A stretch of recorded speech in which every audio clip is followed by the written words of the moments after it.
Hey, good morning to everybody. Happy Wednesday. It's Daryl here. It's bright and freaking early, man. It's not even 3:30 a.m. here in Connecticut on the East Coast. This is the reason why I get up at 2 a.m. This story just came out about 1 a.m. Not even 2 hours ago. This is a fresh story. This just happened not even 6 hours ago. Tekashi 6ix9ine. I was going to use the word assaulted, but I think stomped is a more adequate term, in a sauna at a LA Fitness in Miami just hours ago, Wednesday night. And the video will be right down below. You guys could watch it yourselves. Okay, let me start at the very beginning here. The reason I'm talking about this story is I back when this guy came out, Gummo, and the song Stupid, I used to listen to this song when I was working out. I actually like the songs. I really like this song Stupid, and there's a few other ones I liked. And the video was really good too, even though this guy was half my age. When I first got clean and sober, I had to be careful the music I listened to, because a lot of stuff that he talks about in his album or in his songs is the stuff that I was involved in.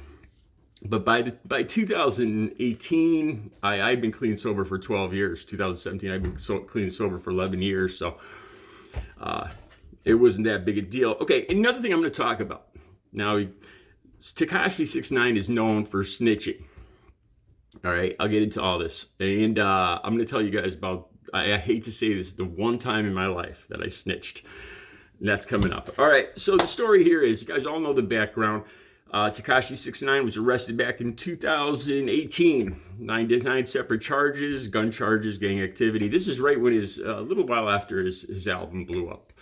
You know, because he was a lot of these guys used other activities to fund to produce their albums, to go into the studio and stuff like that. A lot of it takes money to promote yourself as a rapper and stuff like that. And a lot of these guys were into illegal activities to get the money first in order to make the albums. I'm not saying that's how you have to do it, but that's how a lot of people, especially a lot of people in this area, used to do it. Okay.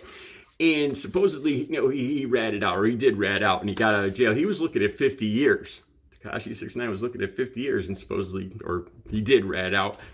Now, the story behind this, I remember him saying that his reason for ratting out his buddies was that supposedly they went with his girlfriend, or there was a video of them and his girlfriend, so, you know, he felt betrayed.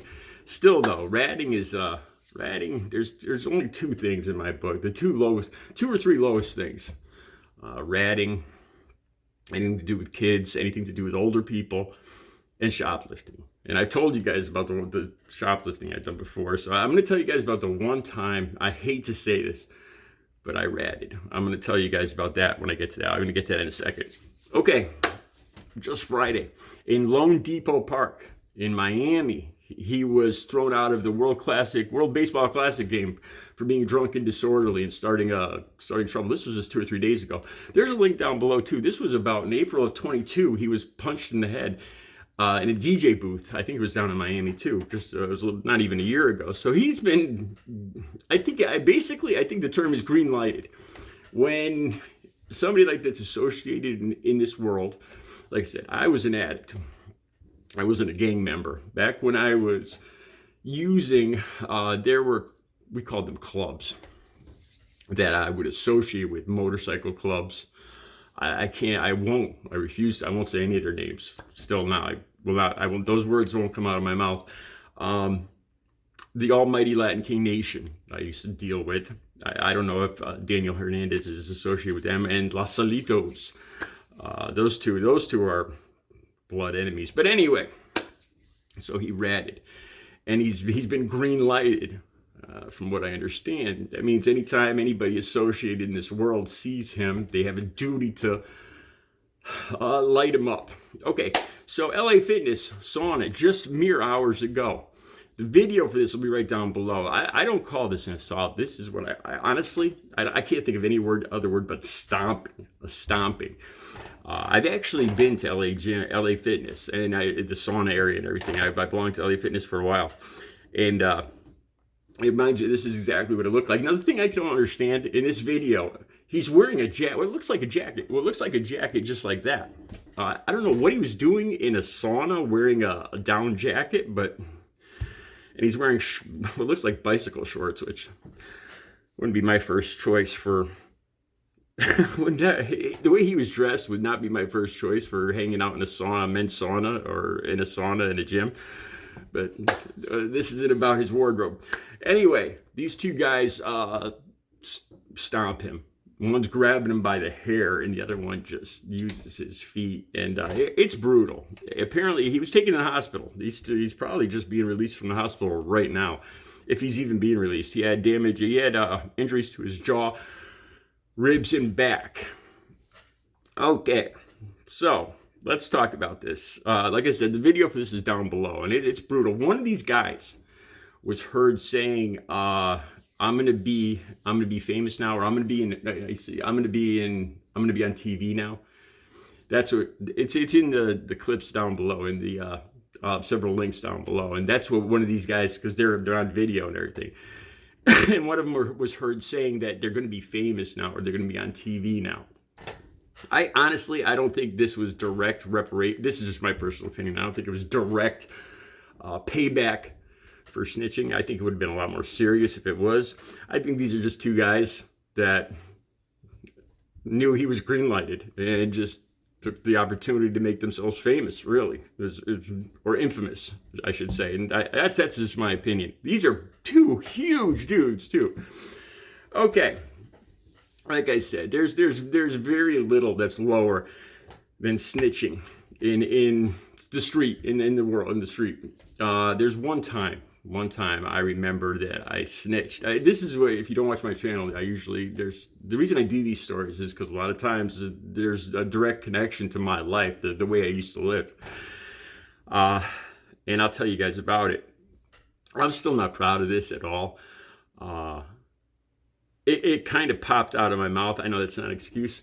I was in the police station already. I'd been called in.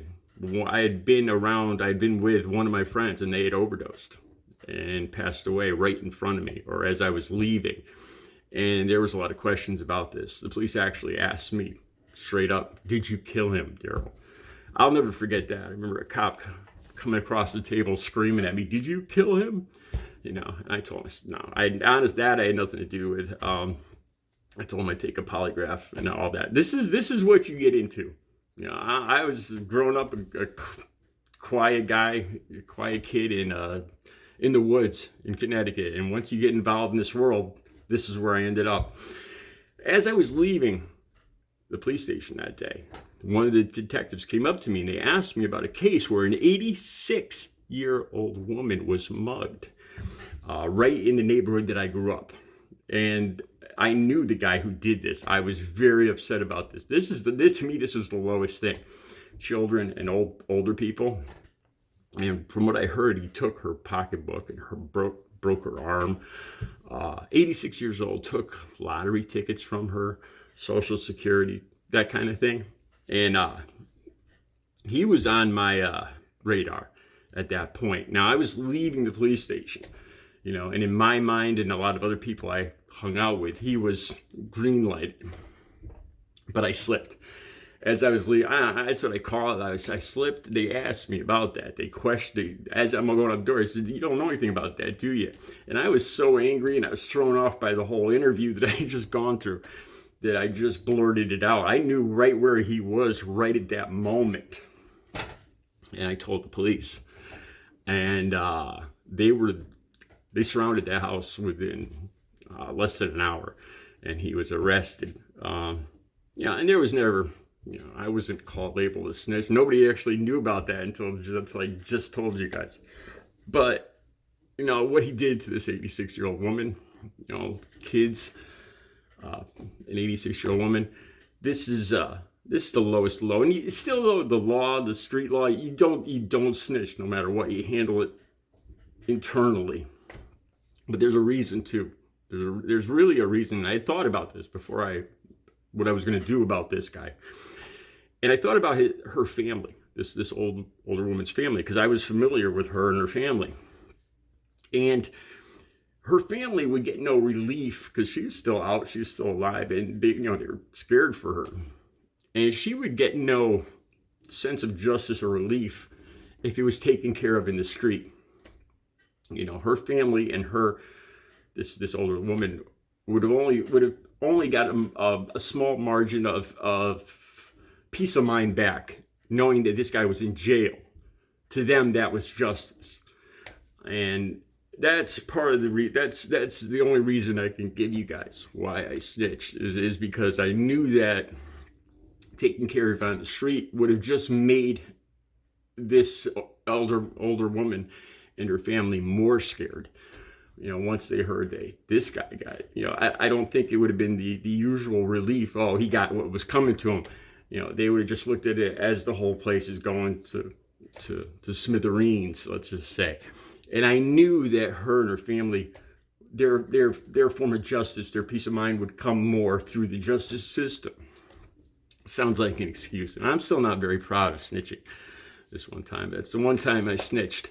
All right, the link is down below the video. I'll put right on top. Tekashi 6ix9ine gets stomped in a sauna in Miami just a few hours ago, Tuesday night, March 21st, the first full day of spring. Tekashi 6ix9ine gets stomped down, and it was a stomping.